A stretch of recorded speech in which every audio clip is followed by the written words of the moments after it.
Hey, what's up? Got me a new cup. Oh crap, you can't see it. CSI. I don't know if you can see that. CSI.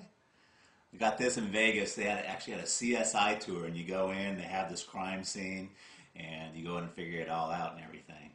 But didn't want to talk to you about CSI today. I have a brand new partner. His name's Ben, and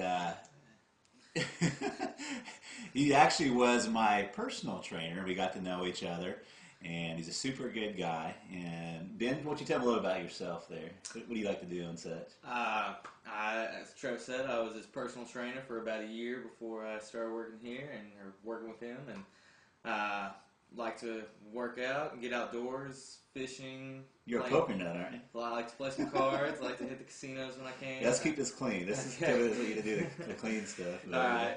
Well, in that case, I just like fishing and floating and whatnot. But yeah, he's a pretty big.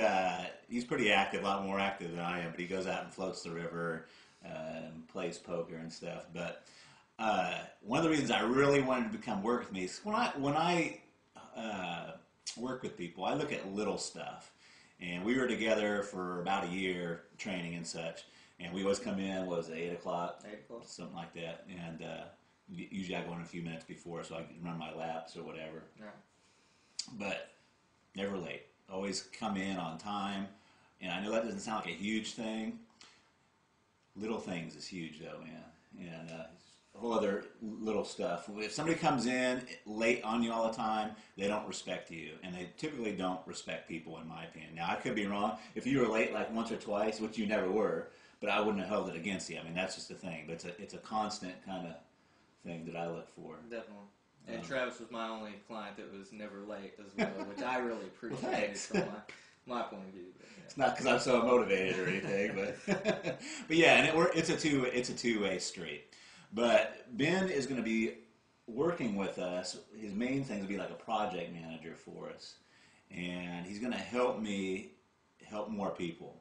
I've let a few emails slide because I just kind of run out of time and such. So with his help, we can get some affiliate questions answered more, some bum marketers questions answered more, and we can put out more products that will help other folks. We have another relationship product coming out. And at the end of the year, we're going to be doing it's not a get buff, but weight loss and fitness and stuff. I've lost about 30 pounds, so on and so forth, with Ben's help too. But so we're kind of rambling on here. But that's okay. What the hell? But I just wanted to introduce Ben to you guys, and so you get to know him a little bit. So when he's answering you and talking with you on the emails, we can do that kind of stuff. Now I'm noticing we were like 3 minutes and 20 seconds. We've got 10 minutes to get this up on YouTube. So let's take a few minutes, and I wanted to talk to everybody about something. My affiliates especially, and I'm really, really grateful for my affiliates. If you're not an affiliate, why the heck not? And that's what I wanted to talk to you about. I'm not going to make this a big like scene on, you should promote for me because we make the most money, so on and so forth. Matter of fact, I think my affiliates are more successful, and the magic of making up is more successful because we're doing something that's not just all about the money. We're actually going out there, and helping families stay together, helping couples stay together. Doing something way deeper. Now, when you talk about that, it doesn't sound very powerful. It's like, yeah, we heard all this stuff before. So I'm going to throw a little example out there, and we've kind of like talked about this already. But let's imagine we're out at the Grand Canyon. I just think of that because I was just at Vegas. But so let's say we were out at the Grand Canyon. There's these two cliffs, and they're say 125 feet away from each other. You get the wind blowing and all that kind of stuff. And say we have a big 2-foot long log that's connecting those two cliffs. Okay? And if you've ever been to the Grand Canyon, there's a whole heck of a lot of wind. It's very, very high up there. So I wanted to ask you, would you cross that log for 20 bucks? If I pulled out my wallet and said, hey, Ben, cross that log, I'll give you 20 bucks. No, not at all. Okay. Now, that's where some of the type A personalities are going to come out here. And I know you're a little bit of a type A personality, too. What if I offered you $1 million to cross that log. And before you answer, $1 million to cross that log, you know, it's 100 feet across, the wind's blowing, you're really standing out there on that ledge and on that cliff right now. Let's say you have an 80% chance of making it across. 20% you could go falling down and splat to the... I still don't know. I don't know if I'd be able to do that. But you're thinking about it a little bit more, I am right? thinking, yeah. But it's not a definite, hell yeah, watch me go, right? Yeah, exactly. I mean, maybe James Bond, I sure wouldn't hell yeah. I'd be like, oh, no, not for $1 million, not for $10 million, not for anything. Some people might attempt it, the really type A personalities. I might. But let's change the scenario a little bit. Oh, you're getting married in June, by the way, That's too. Right. Yeah, That's he's getting married in June. I don't know how he talked that girl into it. But let's say Megan was on the other side of that log. Let's say your family was on the other side of that log, and to get across, and in order to save their lives, you must cross that log. There you go.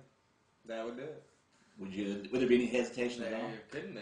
Absolutely no hesitation. If Jeannie was on the other side of that log, if Eric was on the other side of that log, wouldn't even have to ask me. I wouldn't do it for $1 million. I wouldn't do it for $10 million. I'm too scared. But if there was my family was on the other side of that log, I would be across in a heartbeat. I may go through splat, but there would be no question in my mind. So my point is, it's not all about the money. And if you're not promoting something that you're passionate about, you know, sometimes that money comes in and sometimes the money doesn't come in.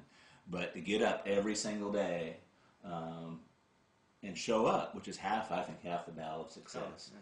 But it's got to be about something more than just money, right? Right.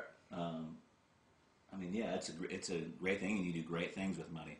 But passion in life has got to be something bigger than just the dollars in the check.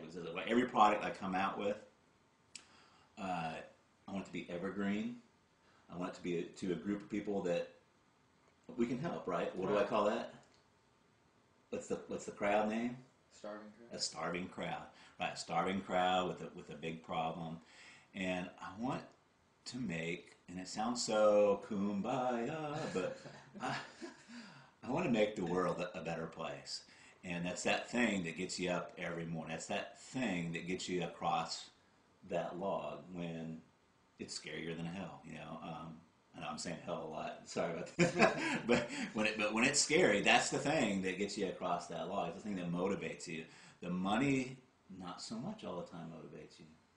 I mean, because that's what I found out. I mean, you would get to that point, and it's hard if you haven't made it to that, you know, level yet, to think that money won't make you happy and so on and so forth. But I think that little log example is a really good example to get across the point that motivation, you'd be way more motivated writing articles on stuff that you like, doing videos on stuff that you are passionate about.